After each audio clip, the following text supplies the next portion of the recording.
Coming up on Outdoor Oklahoma. We have up to 160 inch on cameras, and about 5 years ago, I think somebody killed 180 inch. Good. We didn't want water in them. You know, we're trying to grow food this time of year, and that's why it's dry, and that's what makes them wetlands. Devices to keep them off, so hunting is a great use of the renewable resource.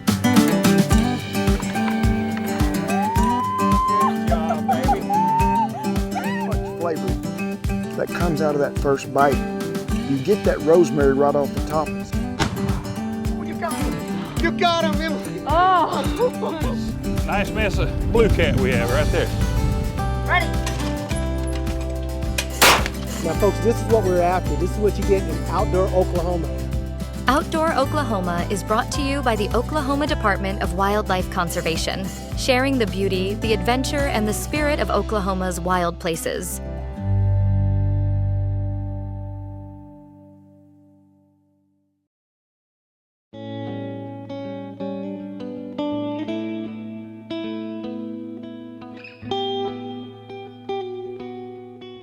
In the far corner of southeast Oklahoma, where pine-covered hills roll down into winding creeks, lies a wild and rugged landscape few people ever see.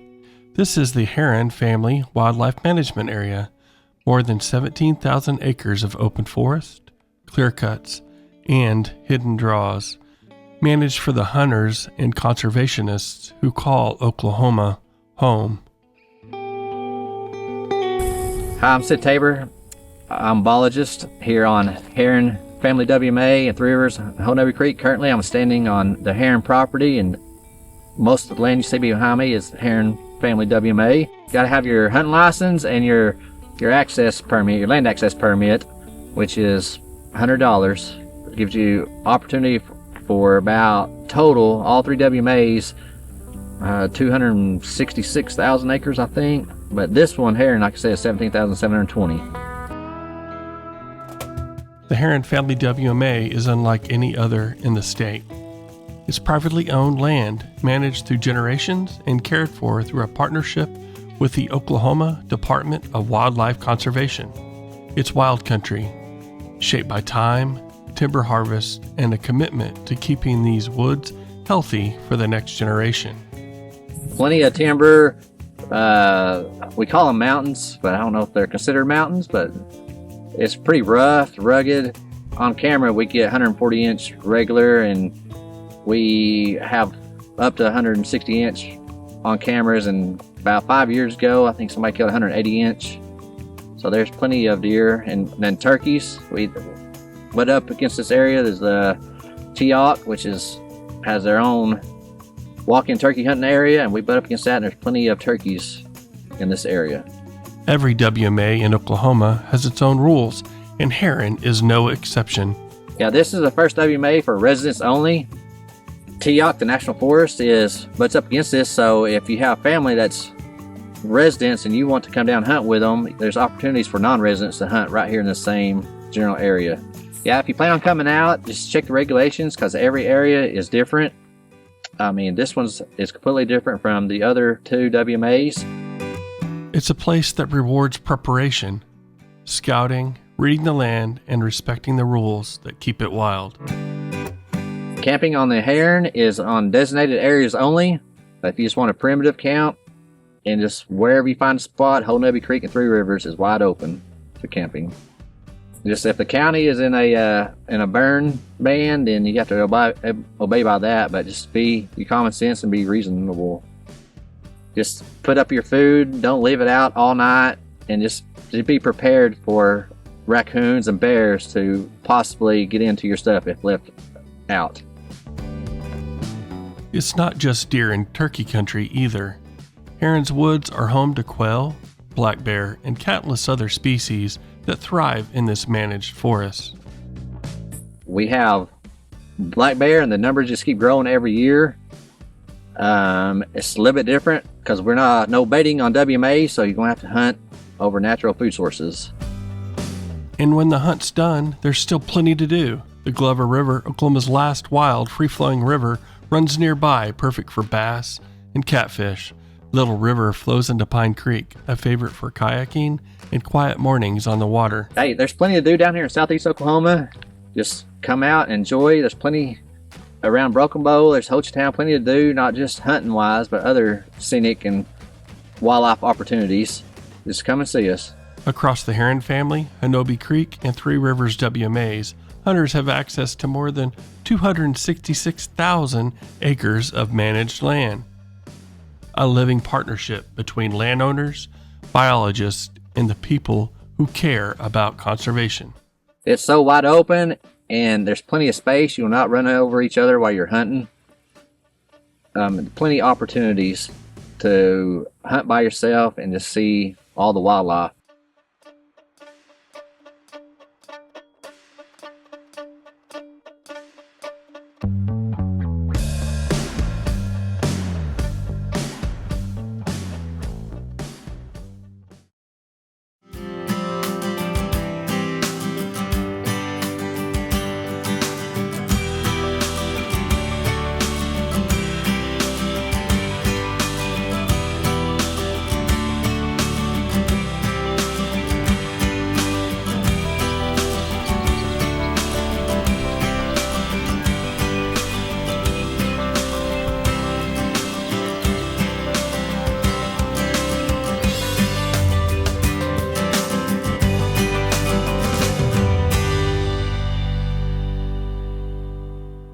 The way a wetland differs from other bodies of water like lakes or creeks or ponds is that a wetland will go dry at some point throughout the year. It doesn't hold water, the course of a year, like a lake or a pond or something that you think of. And we get calls throughout the summer, folks will come out here and do some early teal scouting or something. They'll say, hey, there's no water in those units. And we're like, well, good. We didn't want water in them. We're trying to grow food this time of year. And that's why it's dry. And that's what makes them wetlands. Managing wetlands, water is key, and it's key really managing, native grass habitat and hardwood stands, in that with those types of habitat, you want water, right? We need a rainfall. Like last fall's drought was really tough on those different types of habitat, where in wetlands, we need that water gone. Your upland type habitats, you're hoping for rain usually, and in these wetlands, we want it out of there, and we want it to stay as dry as we can throughout the summer so those plants have as much time to grow and produce as many seeds as possible. So wetland work it's a year-round task, and here we are, it's the end of waterfowl season. We're in early February, and we've already started preparing for this coming waterfowl season that opens in November. Today we're opening up our screw gates to draw down our wetlands. We're letting the water back out, let it go back into the river so we can promote that moist soil vegetation growing in these units. So right now we're opening this screw gate here at 3 Mile Slough at Keystone, and this screw gate was just installed. We've never had the opportunity to manipulate water levels on this slough, and it's just over 100 acres of a riverine wetland that we've never been able to get food in. They used to be able to cut some beaver dams at the end, drain it a little bit and plant some millet, but flood events have caused that to silt up. So this project's been a long time coming, but this summer we were able to put in a 800-foot pipeline that goes from where I'm at down this wheat strip to the Cimarron River. And now we'll be able to drain this, get some moist soil vegetation in it, and have some food for waterfowl. So this is going to be a great asset to hunters and waterfowl alike. So we're pretty excited about it. And that moist soil vegetation will act as food for waterfowl flying down through their migration in November and December and January. Not only is it a heavy seed producer, but the fibrous stalks that those plants produce, they are great food for invertebrates, and a lot of our waterfowl they're looking for those invertebrates. So invertebrates are still in there feeding on those stalks, and even last week we came out and did some invertebrate sampling and found a lot of chironomids and some small crustaceans and things like that waterfowl just absolutely love. Ideally, if our drawdown has gone well, we have plants growing, in April and May. And we're out in our units looking at dikes. Do the dikes need repair? Do they have beaver damage? If it's been a flood year the past summer, they'll even have grass carp damage where they've been in there chasing roots and they've kind of rooted out a spot, much like a pig. We also have pig damage, and they can damage the dikes, and we don't want any irregularities on those dikes where when water comes over them and flood events, it'll find kind of a low spot and just eat through your dikes. A lot of times, you know, these wetlands, they're in low-lying kind of floodplain areas, and it just doesn't dry up through the entire year, and repairs need to be made. So we have to get in there and do it by hand, you know, the old-fashioned way with hip boots and a shovel and a 5-gallon bucket a lot of the times. We're here at another wetland unit, and we're drawing down this unit just like we were on the other one.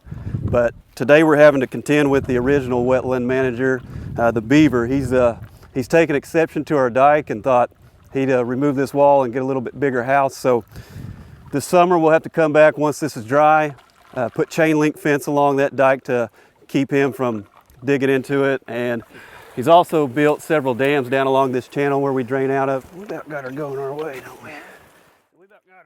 Beavers are, you know, the original wetland creators. They started damming, you know, low-lying creeks and things like that and creating these wetland meadows, you know, and they're great habitat for lots of species.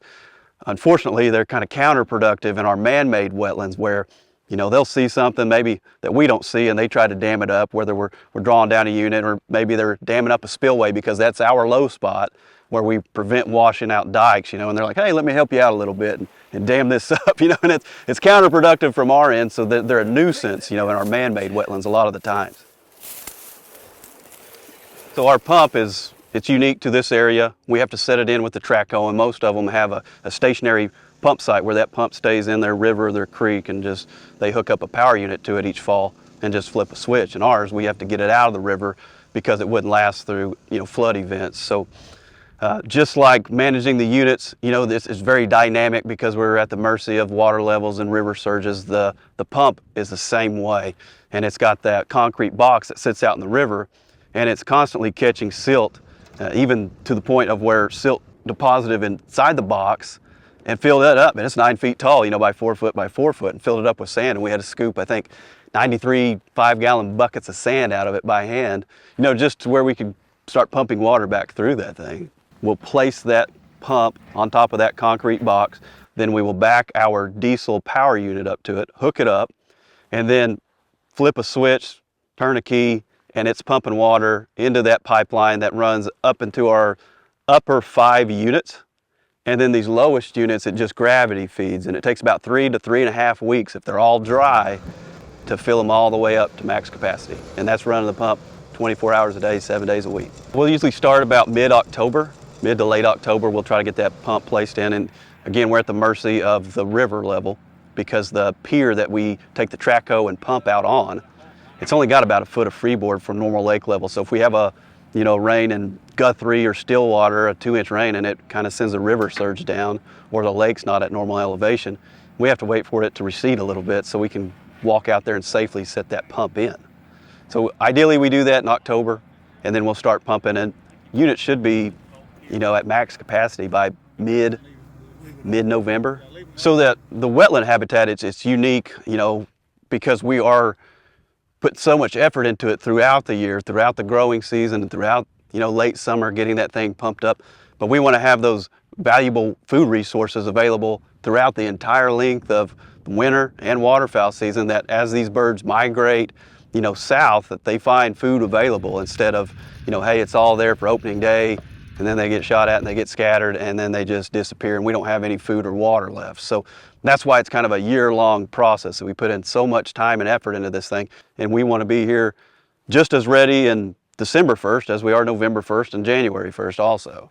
So all of our units, you know, they're roughly 18 inches deep, you know, on average. Some of them range a little bit deeper, but that allows us to attract a lot of dabbling ducks, so mallards and pintails and teal and gadwalls and widgeon and things like that. The way we look at it is that these units were built with hunters' dollars, right, through the Sport Fish and Wildlife Restoration Acts. So we want to manage it for the hunters who paid for it.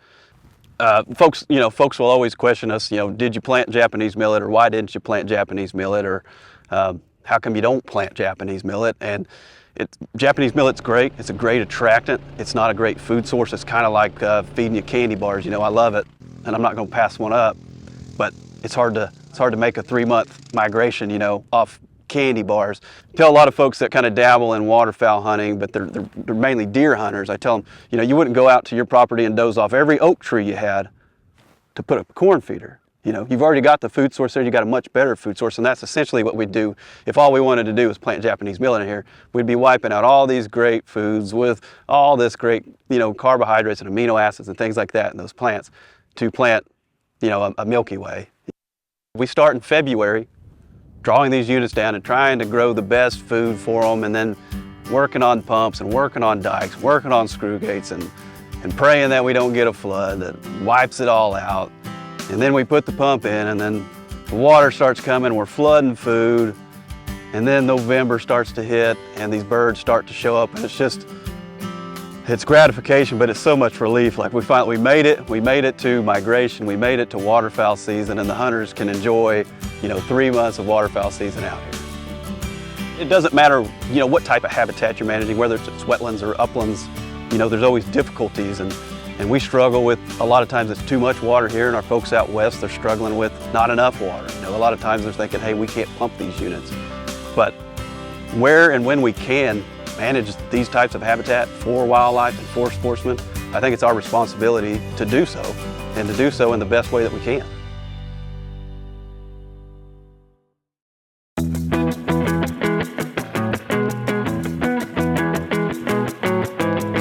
Hi guys, this is Gary from H&L Processing, Colgate, Oklahoma. I own a local processing plant here, H&L Processing. We've been in business about 7 or 8 years. The Oklahoma Wildlife Department puts on a program called the Hunters Against Hunger. You bring a deer to us, we process it, and we put it to a local food bank. We have a little bit of simple paperwork to fill out. Once it's filled out, we'll take care of the rest. It's a program that our communities need. There's a lot of people around here that could use this meat. Each deer that's brought in, say just a mature doe, will probably net 25 pounds of meat or 28 pounds of meat. And that's a lot of meat going to our local community. I remember when I was a kid and growing up that I really enjoyed the camaraderie and going and seeing all the big deer that was checked in at the old check-in stations. Your local processors are mainly the same thing. We have all the deer, all the people here. We have a good time, we throw contests, we do anything we can to have a good time and promote this. I challenge the other processors as well as hunters to get out there and get all the donated meat you can.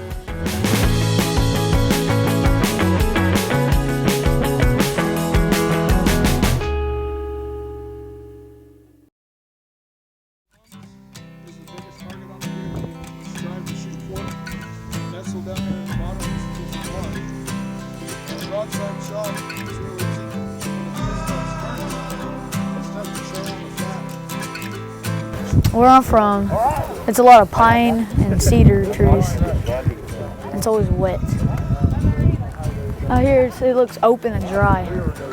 Ain't very much like out home.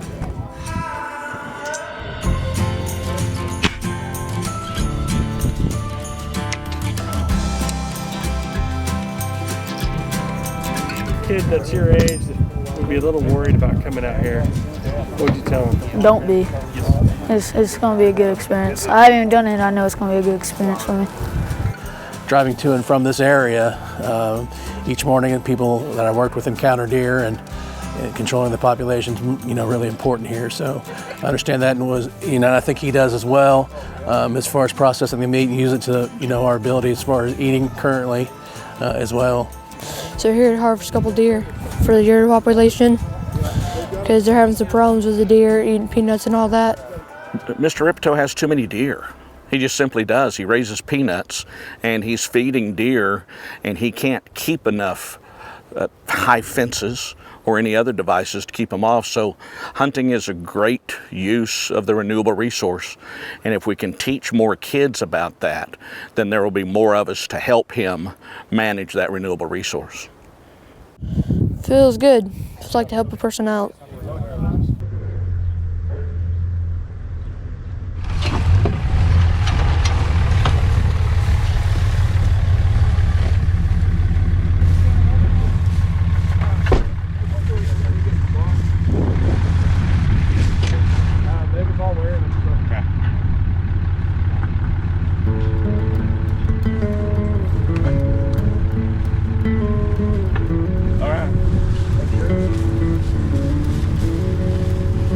Might have to use the dog more than we need to tonight. Thanks. Sit up there? Sure.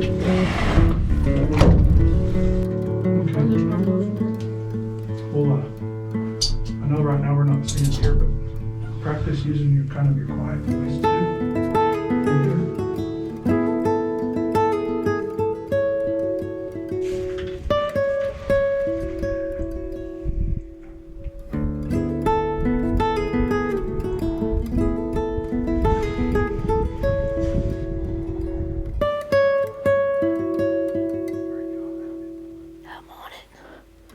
What you have here, you know, setting everything up and kind of, I guess it's kind of the beginner course to kind of get them to feel more comfortable with it. I think that's the most important thing.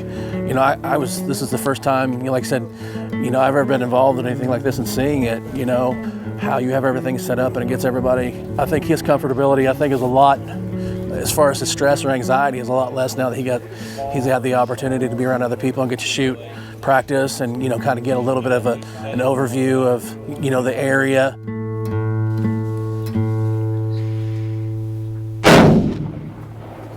Hit it. Go ahead and put another round there. Watch that big one. Deer hunting isn't about harvest, it's about the story. And it's about the lifelong joy of retelling that story. And when you can, as a mentor, when you can take a kid out and their parents and start that story at 15, 16, 17 years old, then there's a lifetime to be built upon. We just want to put the passion in those kids that they can take to their buddies and their friends and their cousins, and just to ignite the fire and let it grow like it does in everybody that falls in love with the outdoors. We're just trying to start a spark. Yeah. What you think? Big doe. Didn't realize it got this big over here. Eating all the peanuts and all that. 160-yard shot. Good shot. Yeah, I appreciate the opportunity.